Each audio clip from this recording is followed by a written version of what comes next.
así nomás.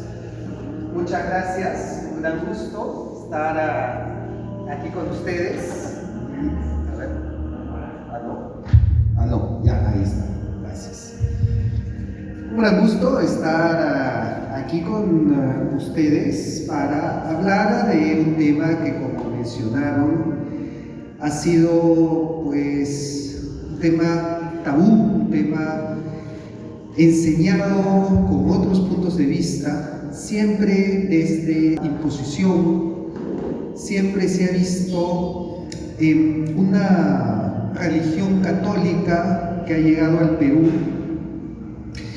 a través de la fuerza, incluso entre los católicos. Esto es algo que a mí también me ha sorprendido mucho, que cuando he ido a distintas parroquias a hablar sobre la evangelización en el Perú, muchos católicos aceptaban. Me decían, bueno, sí, la evangelización se hizo a sangre y fuego. Y le decía, a ver, dime cómo. Me decían, claro, a través de la Inquisición. Terrible arma que utilizaban para que si los indígenas no se convertían, pues los quemaban. Entonces, claro, ella me daba cuenta que habían pues muchas falacias que se habían colado. Incluso yo comenzaba preguntando, ¿a cuántos indígenas mató la Inquisición? Y por ahí me decían 1000, 5000, otros me decían 100.000, por ahí hasta me han dicho millones. Y se sorprenden cuando les digo que fue cero. La Inquisición no ejecutó ningún indígena y ni siquiera procesaba a los indígenas porque estaba fuera de su jurisdicción. Porque la Inquisición solamente juzgaba herejías, y para ser hereje tienes que ser cristiano. Una persona en proceso de conversión no es hereje. Entonces, los que están en proceso de evangelización no son juzgados no están dentro de la jurisdicción de la Inquisición. Y de hecho, en el Perú, en aproximadamente 250 años de Inquisición que hubo en el Perú, los juicios fueron unos 2000, de los cuales hubo 32 ejecutados. Y de esos 32, 30 eran extranjeros, ¿no? Ingleses, portugueses, holandeses, franceses. Y 2 eran criollos, uno de Lima y uno de Tucumán. Y claro, cuando digo que todas las barbaries que se cuentan de la Inquisición, al final terminan reduciéndose a 32 personas, muchos se sorprenden, ¿no? Y ahí vemos lo mal que se nos ha contado la historia. Dicen, no, pero si entonces no era la Inquisición, y entonces no se utilizó pues la fuerza, y no se mataban personas y no se convertían. Entonces, ¿cómo fue que llegó la religión al Perú? ¿Cómo fue el proceso de evangelización? Y ahí es donde surge este tema de los incas católicos. Que incluso cuando leo este título, que yo lo encuentro en un cuadro, que ahí se lo voy a mostrar, a mí mismo me sorprende, ¿no? Porque parece contradictorio, inca y católico, pero si más bien los incas fueron asesinados por los españoles, ¿cómo van a ser católicos? El último inca fue Atahualpa. De repente, por ahí alguno me ha dicho, el único inca católico fue Atahualpa, que se bautizó antes de morir, pero ya lo mataron a Atahualpa y ahí se acabó. Y eso es porque no nos han contado toda la historia completa. Es más, incluso hasta el mismo Atahualpa, dado que es bautizado antes de morir, ustedes saben que se pueden celebrar misas por su alma. Yo he encontrado que en Cajamarca se celebran misas por el alma de Juan Francisco Atahualpa. Así que de repente le pueden decir al Padre, los días 26 de julio, que fue el día de su muerte, se le puede celebrar misa por el alma de Atahualpa. Y es perfectamente aceptable dentro de la Iglesia Católica. Y es que fuera del tema de Atahualpa, los incas acogieron no solamente con curiosidad, sino con afecto a la religión. Y este fue un tema que me cuestionó mucho. ¿Por qué, no? Porque encontraba en documentos que los primeros en convertirse fueron incas, que los incas fueron, digamos, los que incluso impulsaron la evangelización, construyeron las primeras parroquias de Cusco. Fíjense que la primera parroquia de Cusco no fue construida por un español y ni siquiera por un sacerdote, sino por un inca, por Pauyo Inca, hijo de Huayna Cápac, que cede los terrenos de su palacio de Colcapata para que construyan la ermita de San Cristóbal. Entonces, claro, estos datos me sorprendían, decía, ¿qué pasó acá? Y a la hora de entrar a encontrar explicaciones sobre esto, es que sale mucha información sobre las propias creencias incaicas. Y por eso este tema empieza precisamente con los incas.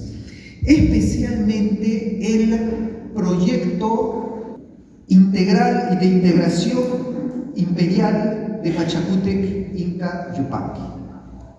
Bien, podríamos decir que esta historia nace a partir de Pachacútec Inca Yupanqui. ¿Por qué a partir de él? Porque fue el que empieza la etapa imperial de los incas. Antes de Pachacútec, los incas solamente dominaban el valle de Cusco. Ya después de Pachacútec es que se convierte en este gran imperio que ya todos conocemos y que además logra integrar al Perú.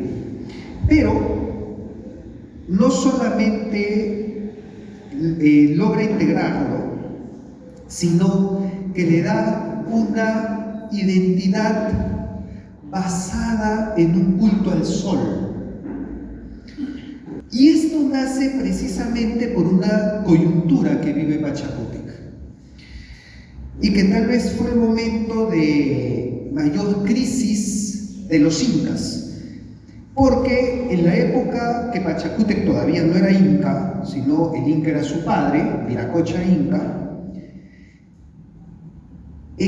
los incas estaban rodeados de enemigos, muchos eran más fuertes que ellos, y entre los más fuertes eran los chancas, ¿no? Los chancas eran el pueblo más aguerrido de todos los Andes. Entonces, los chancas, cuando deciden atacar Cusco, encuentran que los incas pues entraron en pánico. No vieron oportunidad de ganarles. Y por eso el inca que gobernaba, Viracocha Inca, huye de Cusco.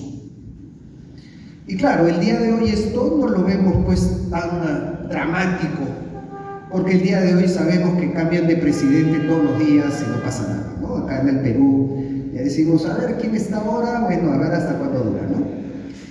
Pero en la época de los incas no era así. En la época de los incas, el inca huya de Cusco, es como que tú estés en un avión y ves por la ventana que el piloto ha saltado en paracaídas del avión. Entonces, claro, tú dices, acá la cosa se puso seria, ¿no?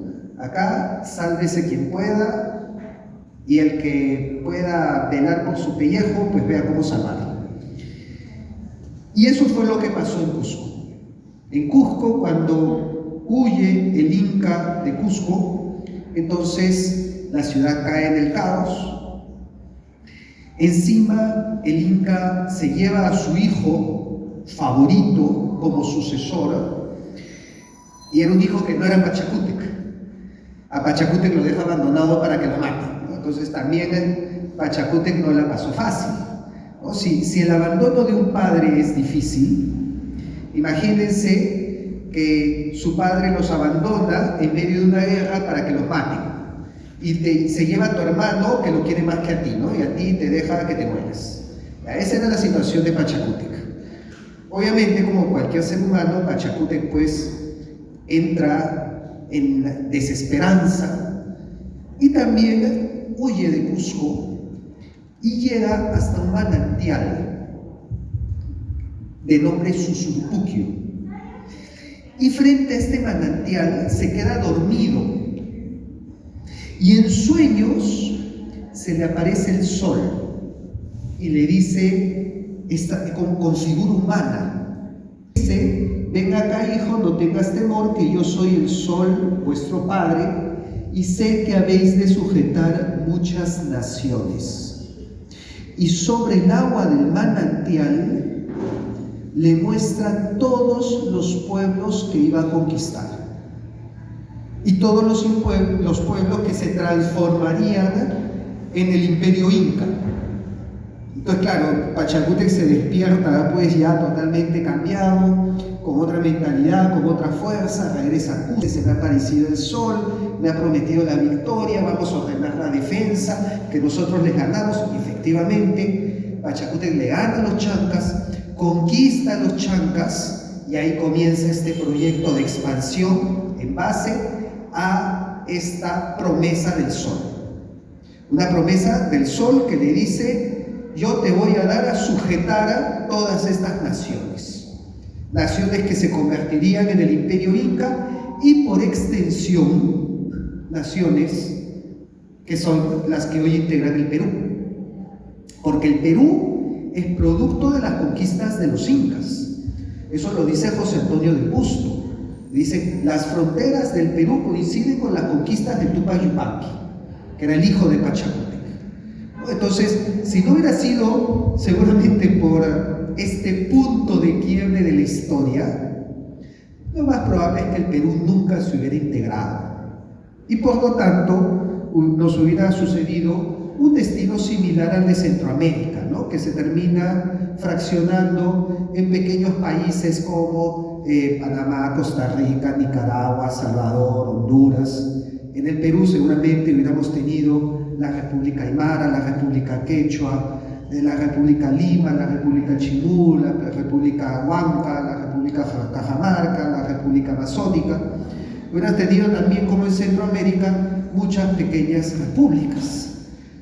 Pero eso no sucedió, justamente por voluntad del sol, que le dijo a Pachacútec: yo quiero que acá todos estos estén juntos. Estarán disparejos, estarán peleándose hasta el día de hoy, pero estarán juntos. Y así es como llegamos ahora.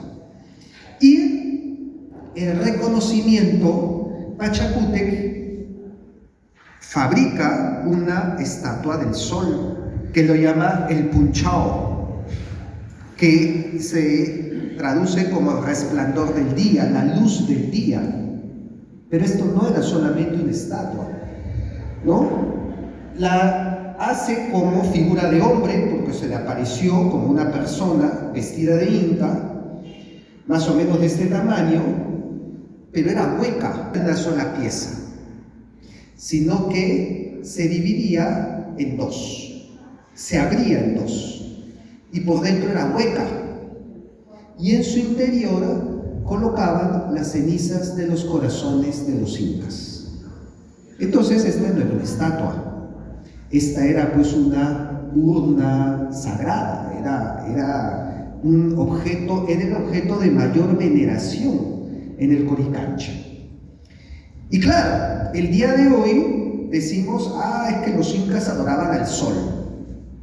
Y no es tan cierto eso, porque si vemos esta historia, no era el sol que vemos que brilla en el cielo. Y es más, el mismo Pachacútec se da cuenta que no era el sol que vemos surcando el cielo.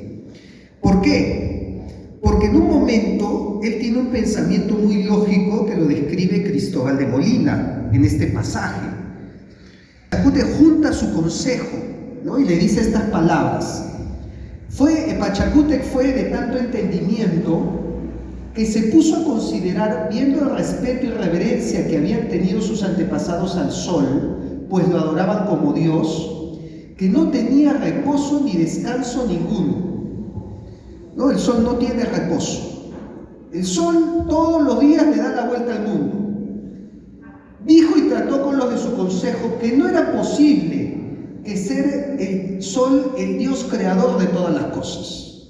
Dice, pero este no puede ser el creador de todo, no puede ser un Dios, porque si fuera un Dios, entonces no es lo mismo, ¿no? Si lo fuera, no fuera parte de un pequeño nublado que sí se le ponía estorbando el resplandor que no alumbrase, ¿no? Si el sol fuera un Dios, no lo podría tapar una nube. Y si Él fuera el hacedor de todas las cosas, que algún día descansara y de un lugar alumbrara, mandara lo que Él quisiera, y así que no era posible, sino que había otro que lo mandase y rigiese, el cual era el Pachayachachik, que quiere decir el hacedor. Entonces acá Pachacútec hace un razonamiento muy lógico que incluso dentro de la filosofía bien lo podríamos llamar un paso del mito al logos, porque ya está usando un pensamiento real para alejarse de estos dioses míticos y que pensaban que el sol era un dios, ¿no? Él dice, oye, pero el sol siempre sigue el mismo recorrido. Y si el sol fuera un dios, diría, pues yo descanso este día y donde está voy a alumbrar a todo el mundo y a mí no me va a tapar una nube. Es un pensamiento muy racional. Y por lo tanto dice, debe haber un Dios por encima del sol, que lo ordene, que le diga qué hacer siempre todos los días. Y esto lo plasma el cronista Santa Cruz Pachacuti en este mural, ¿no? Este es un mural que resume todo el panteón inca. Y en este mural vemos lo que el día de hoy muchos consideran los dioses incas, ¿no? Partiendo por la Pachamama. Ahí junto al hombre y la mujer está la Pachamama y la Mamacocha. Y vemos pues que la Pachamama no era un ser supremo. De hecho, está al mismo nivel del hombre, de la mujer, de la Mamacocha, formaba una dualidad entre Pachamama y Mamacocha.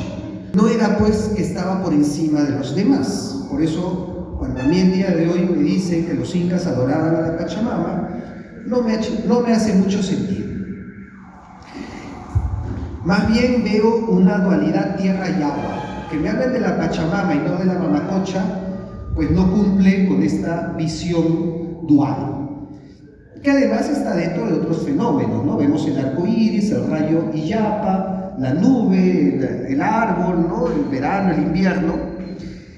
Encima de ellos está el sol y la luna, Intiquilla, también como una dualidad, ¿no? Hay mucho pensamiento dual, hombre-mujer, tierra-agua, verano-invierno, sol y luna. Y no ocupan el lugar principal, no vemos pues que el sol es el superior a todo. Si no vemos que ese lugar lo ocupa un óvalo, un círculo, que el cronista dice, plancha de oro fino, que dicen fue imagen del hacedor y del verdadero sol del sol, llamado Huiracocha Pachayachachilla. Y lo llama el sol del sol, el Intip Intin, o sea, él está por encima del sol.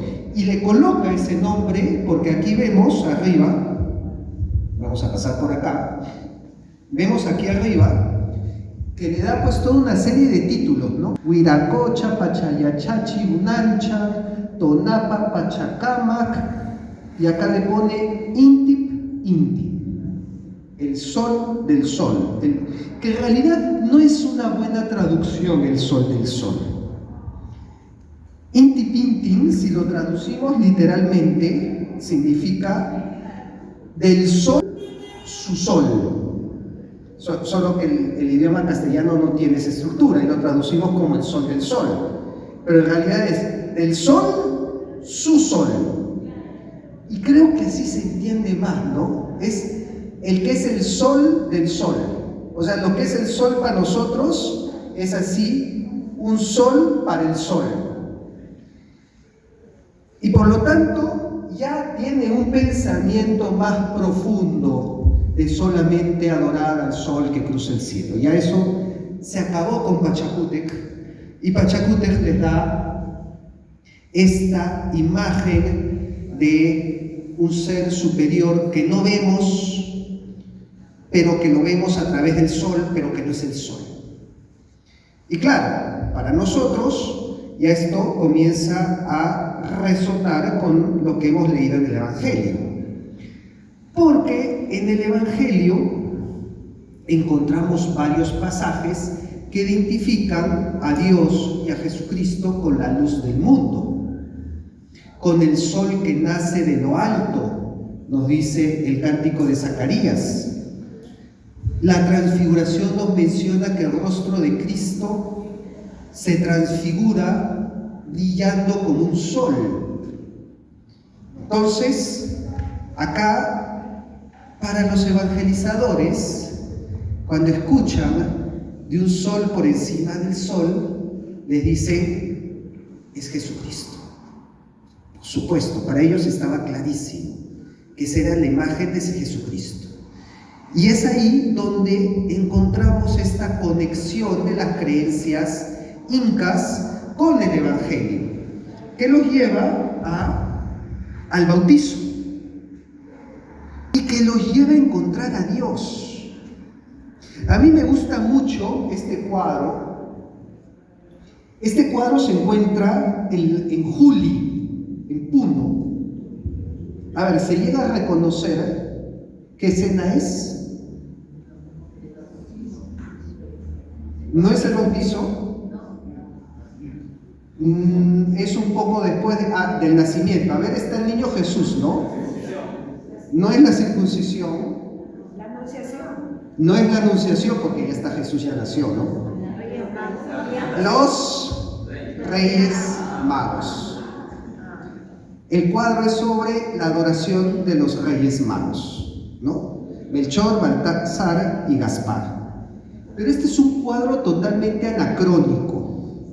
Algunos dirían pues que es incluso antihistórico. ¿Por qué? Porque este cuadro, que es escuela cusqueña, no fue pintado por un español, fue pintado por un andino. Entre los Reyes Magos coloca un inca. ¿Y qué hace un inca entre los Reyes Magos? No es que Pachacútec, que estuvo en Belén de Judá, ¿no?, visitando al niño Jesús. Eso no tiene ni pie ni cabeza. ¿Por qué el autor coloca, que es anónimo cusqueño, por qué coloca un inca entre los Reyes Magos? Y es una intención conceptual. ¿Quiénes eran los Reyes Magos? Eran gentiles, eran paganos. ¿Los Reyes Magos creían en Dios? No. Eran reyes paganos de un lugar muy lejos, pero que encuentran a Cristo. Y cuando conocen a Cristo, lo reconocen como Dios y lo adoran. Y los incas dijeron, esos somos nosotros. Reyes de una tierra muy lejana, que eran paganos, pero que buscaban a Dios. Y cuando encontraron a Jesucristo, reconocieron a Dios y lo adoraron. Y por eso lo dibujan a un inca entre los Reyes Magos. Esto es algo que ya lo decían los mismos cronistas, incluso cronistas mestizos, no españoles, como Garcilaso de la Vega o Guamán Poma. Por ejemplo, nos dice que según Guamán Poma, los primeros peruanos tenían ya una religión casi idéntica, fíjense, casi idéntica a la del cristianismo español.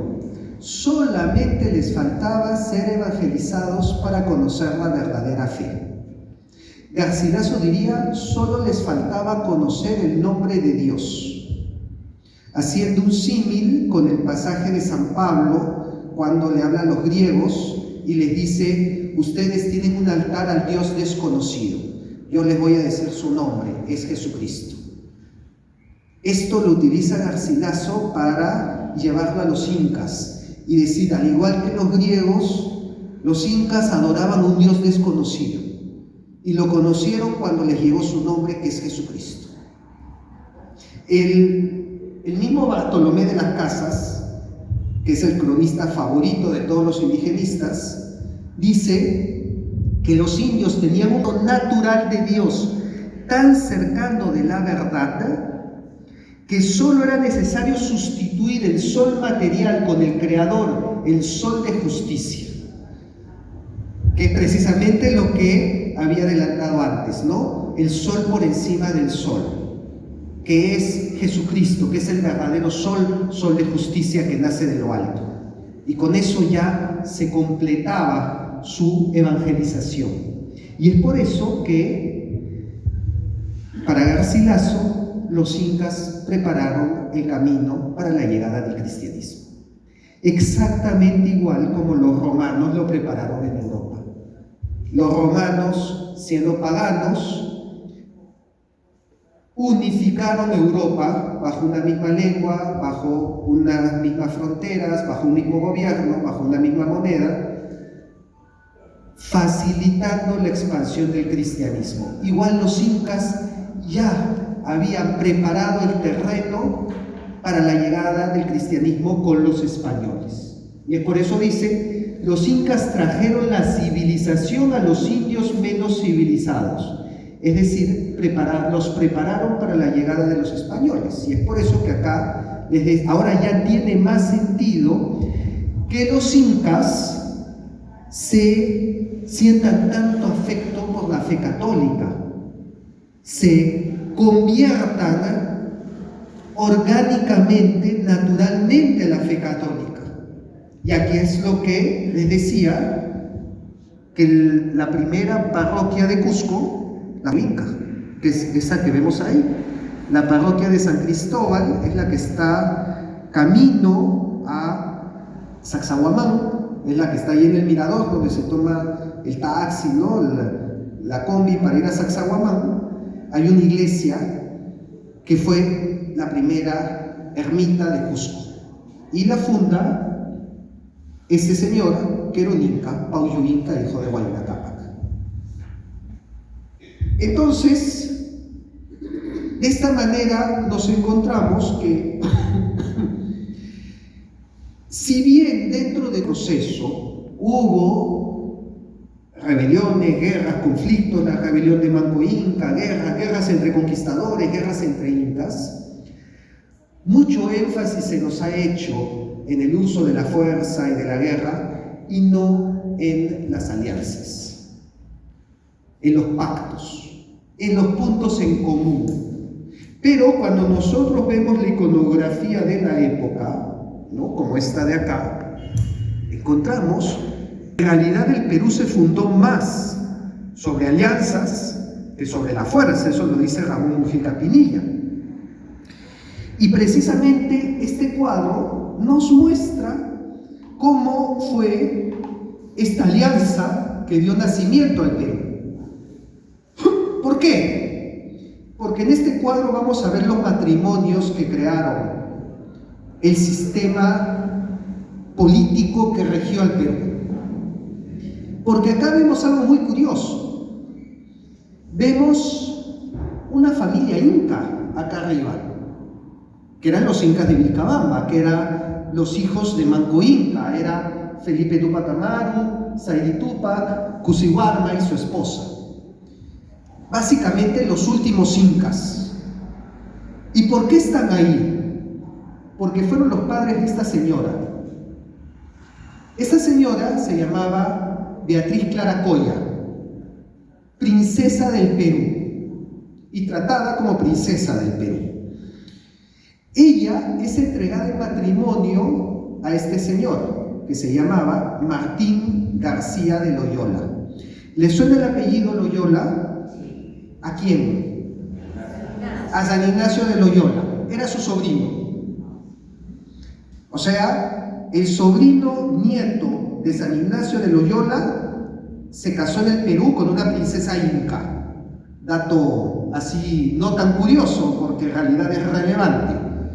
Y es por eso que encima de la pareja está San Ignacio. Y esta pareja tiene una hija, que es la que está acá, que se llama Ana Lorenza de Loyola Inca, que al ser la última princesa del Perú, la llevan a España para que la críe la familia más importante de España en esa época, y tal vez la más importante de Europa, los Borja. ¿Suenan los Borja?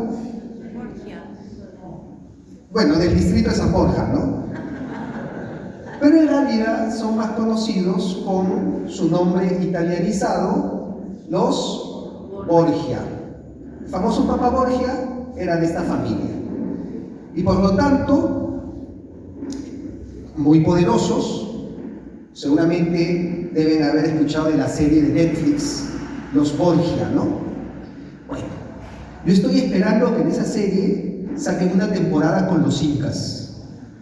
Ni a Netflix se le ocurre.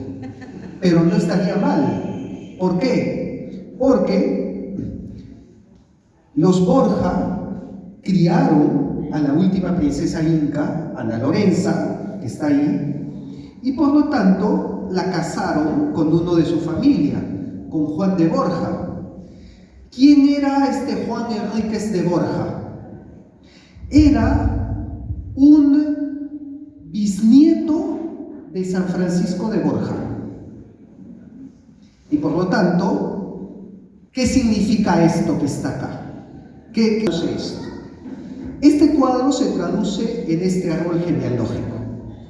En este árbol genealógico está la casa del Inca, ¿no? Pachacútec, Tupayupanqui, Huayna Cápac, Manco Inca, Zairi Tupac, Beatriz Claracoya, la de acá, que se casa con Martín de Loyola, sobrino de San Ignacio de Loyola. Y tienen a esta hija, Ana Lorenza, que se casa con Juan de Borja, bisnieto de San Francisco de Borja, descendiente a su vez del Papa Borgia, Alejandro VI, está por acá, del Papa también Calixto III, está por acá, y por el lado de madre de los reyes de Castilla y de Aragón. Entonces, los incas unieron su casa, la casa del Inca, con la casa de los Loyola, con la casa de Trastámara, que era de los reyes de España, de tal manera que en un mismo árbol genealógico encuentras dos santos, San Ignacio de Loyola y San Francisco de Borja, dos papas, Alejandro VI, Calixto III, los reyes de Castilla, los reyes de Aragón y los incas en la misma familia. Ni en Juego de Tronos ven este cruce de casas. Y por lo tanto, su hijo de este matrimonio, Enríquez de Borja Loyola Inca, marqués de Oropesa, marqués de Alcañices, con grandeza de España en primera clase y señor de Loyola, no me vengan a decir pues que era un pobrecito indiecito, oprimido y sojuzgado por los malditos españoles que vinieron acá a robar y a saquearnos. Porque acá este señor era un noble inca que viaja a España y se casa con la hija de dos virreyes. Y a su matrimonio asiste el rey de España porque ya era parte de la familia. Eso lograron los incas luego de la conquista, ¿no? Entonces que vengan a decirme pues que vinieron los españoles y los conquistaron y los humillaron. Se adaptaron, cosa que hasta ahora nos es difícil de entender. Los incas se adaptaron al nuevo sistema, aprendieron porque los incas eran una máquina de aprendizaje. Para lograr todo esto en tan poco tiempo, estamos hablando que de Pachacútec hasta Huayna Cápac, y de hecho aquí dice la leyenda en el mapa, esta zona de acá es la que recibió Pachacútec. Esto conquista Pachacútec, esto conquista Tupac Yupanqui en conjunto con Pachacútec, y esto conquista Tupac Yupanqui el Sol, y el resto lo conquista Huayna Cápac. O sea, 3 generaciones. En poco más de 100 años pasaron de ocupar Cusco a ocupar 5 países actuales. Eso solo se logra cuando es una máquina de aprender y de asimilar. Y eso eran los incas. Nosotros con los incas, por Machu Picchu y por todas las construcciones en piedra, los incas no sabían trabajar la piedra. ¿Quiénes sabían trabajar la piedra? Los Tiahuanaco, que venían trabajándola 1000 años antes. Pachacútec los conquista, los lleva a Cusco y les dice: enséñenos a trabajar la piedra. Ahora conocemos a los incas por el oro del Inca. Los incas no sabían trabajar el oro. ¿Quiénes trabajaban el oro? Los chimú, que lo venían trabajando desde la época de los mochica, 500 años antes. Los conquista Tupac Yupanqui y dicen: ahora vénganse a Cusco, nos van a enseñar a trabajar el oro. Conquistaban, asimilaban, aprendían y se adaptaban. ¿Qué creen que hicieron cuando llegaron los españoles? Exactamente lo mismo. Aprendieron, asimilaron, adaptaron. Y por lo tanto, ¿qué es lo que encuentras poco tiempo después de la conquista? Encuentras a estos señores: Alonso y Marcos Chihuantopa Inca. Tú dices: oye, ¿está sosteniendo una cruz? Sí, porque fue el primer bautismo y por lo tanto se retrataba con su cruz como orgulloso católico. Y este de acá, Marcos Chihuantopa Inca, un noble que no tenía nada que envidiarle a ningún noble europeo, pero era un inca, era descendiente de Yoque Yupanqui, llevaba la borla del inca sobre la cabeza, pero al mismo tiempo el estandarte del rey de España en la mano derecha, porque era el alférez del rey, y así lo pone en su cuadro: Inca, caballero católico por la gracia de Dios. Cada vez que yo digo esa palabra, un progre se desmaya, que va en contra de todo lo que sostiene. Ay, pobrecitos los incas, les impusieron la religión, y tú tienes ahí al inca orgulloso católico, su cruz, y poniéndose en su cuadro: Inca, caballero católico por la gracia de Dios, alférez real de su majestad y de estos reinos. Entonces no eran pues: ay, los pobrecitos indiecitos, ay, mira todo lo que les hicieron. Ellos estaban dándose una vida de reyes en el Perú y en Europa. Y obviamente católicos. ¿Y por qué eran católicos? Porque no encontraban una contradicción entre la fe católica y entre sus propias creencias. Al contrario, veían que eran compatibles. Y no solamente la nobleza, porque acá muchos me dicen: ah, sí, pero claro, esos eran los nobles. ¿Y el pueblo cómo la pasaba? ¿Qué es lo que hizo el pueblo ante la llegada del cristianismo? Formó cofradías. Las cofradías eran grupos católicos en honor a un santo, a la Virgen o a Jesucristo. La cofradía de Santa Rosa de Lima, la cofradía de Santiago del Apóstol, la cofradía de la Virgen de Belén, la cofradía del Santo Niño Jesús. Básicamente eran los grupos parroquiales de la época. Y el pueblo encuentra que las cofradías eran una forma de continuar el ayo.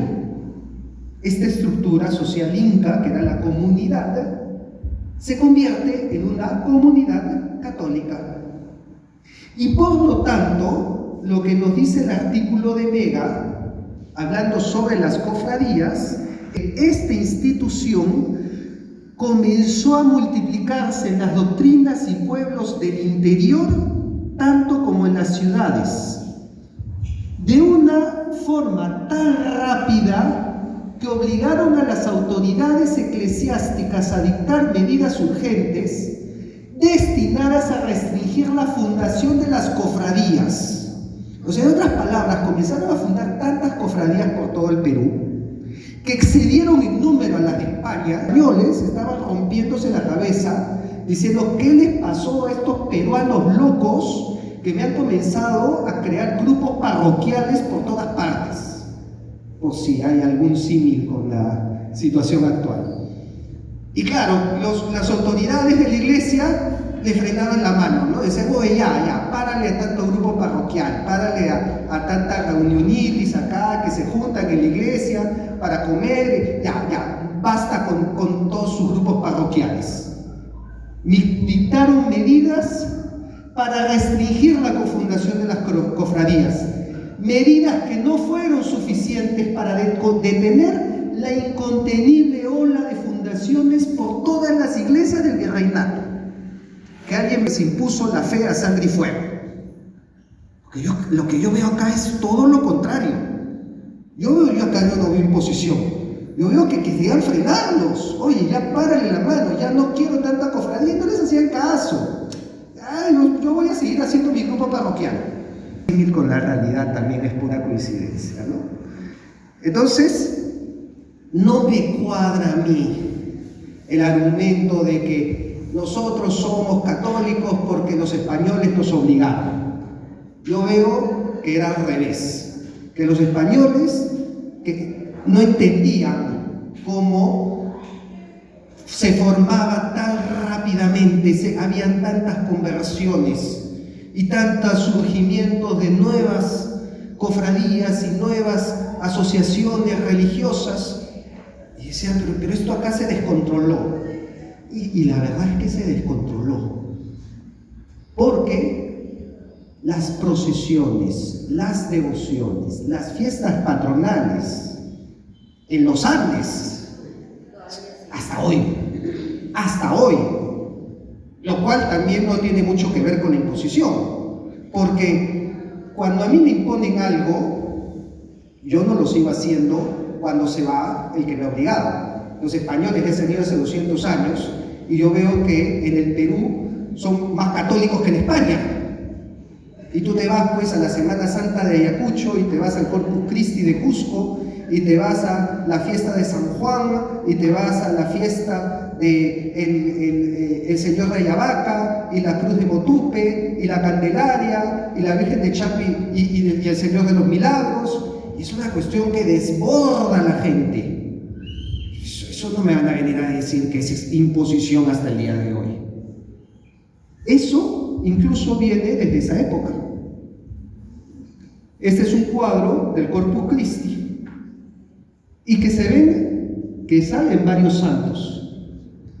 Hasta el día de hoy en el Corpus 15 santos en procesión, uno representando cada barrio de Cusco. Toda la ciudad de Cusco sale en el Corpus Christi, cada una con su santo, en procesión a la Plaza de Armas a buscar a Jesucristo Eucaristía. Y claro, uno piensa, ¿y por qué no? ¿Cómo así? ¿Cómo la fiesta del Corpus Christi terminó siendo más grande en Cusco que en la misma Lima, que era más española que Cusco? Incluso que en la misma España no tienen procesiones del Corpus Christi tan grandes como la de Cusco. ¿Qué ha pasado acá? Y cobra sentido cuando vemos los cuadros de la época. ¿Por qué? En este cuadro, por ejemplo, vemos una procesión del Corpus. Vemos Cristo Eucaristía en el monumento y lo están llevando naturales, indígenas. Estos no son españoles, no tienen cara de españoles. Y en el medio de ellos está el Inca, el descendiente Inca, el que llevaba la mascaipacha, con el estandarte del rey en la mano derecha, como alférez del rey, que ya hemos visto, era el descendiente Inca, era el alférez del rey. Pero cosa curiosa, no está llevando la mascaipacha sobre la sierra, la está llevando un ciervo en una almohadilla delante de él. Y Muchos historiadores se han roto la cabeza diciendo, ¿por qué la lleva el ciervo? ¿Por qué el Inca no lleva la borla sobre la cabeza? Y me puse a buscar a ver si había otros dibujos donde pasaba lo mismo. Y siempre veía que en todos los dibujos aparecía el Inca con la borla en la cabeza, menos en uno. Hay un dibujo donde sale el Inca así.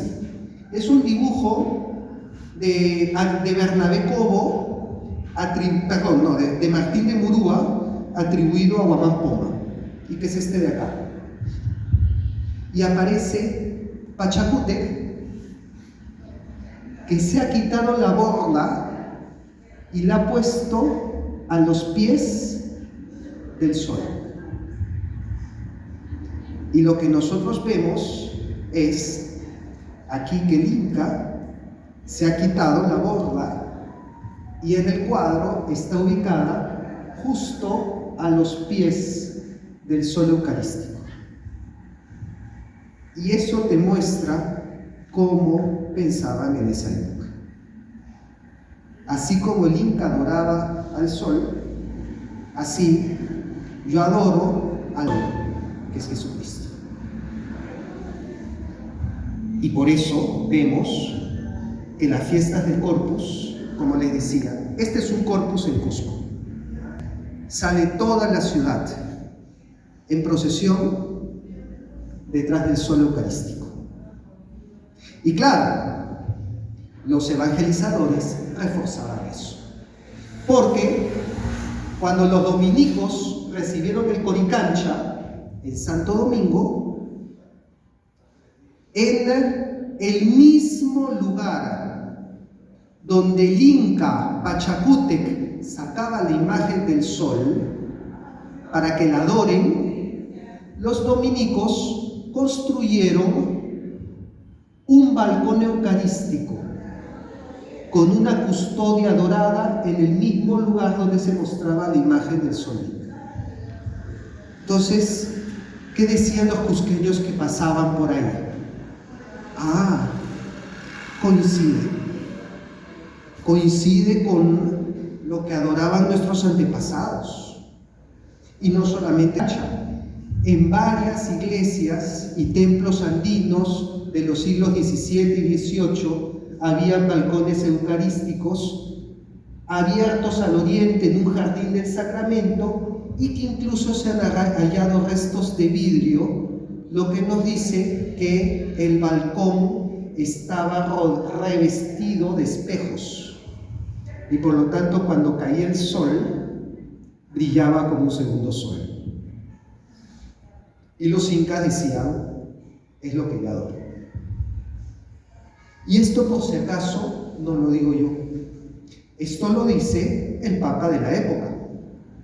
Paulo IV emite una bula donde menciona que los días que los indios por sus antiguos ritos dedicaron al sol y a sus ídolos se reduzcan en honor del verdadero sol Jesucristo.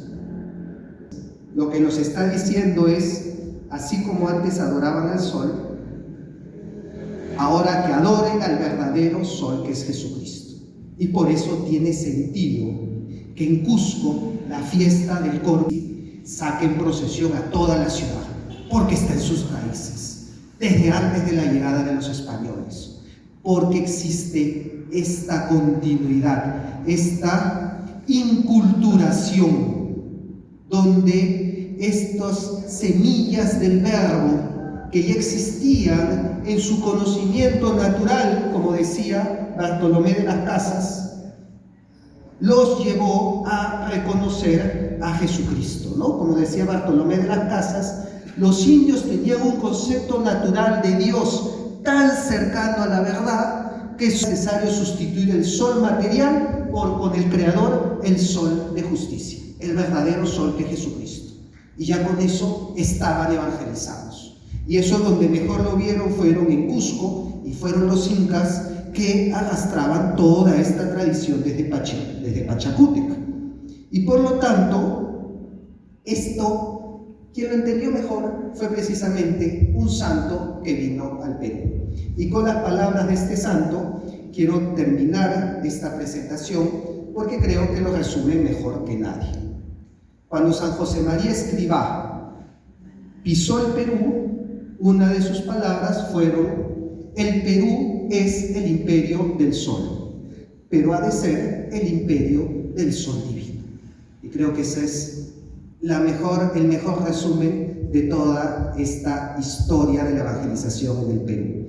Pero si quisiéramos conocer un poquito más, acá he traído unos ejemplares de mi libro Los Incas Católicos, en donde profundizo temas y donde pueden encontrar las fuentes, la bibliografía y un mayor desarrollo de lo que hemos conversado, o si no, también pueden seguirme en mis redes sociales de Capitán Perú, que seguramente ya las conocen. Muchas gracias.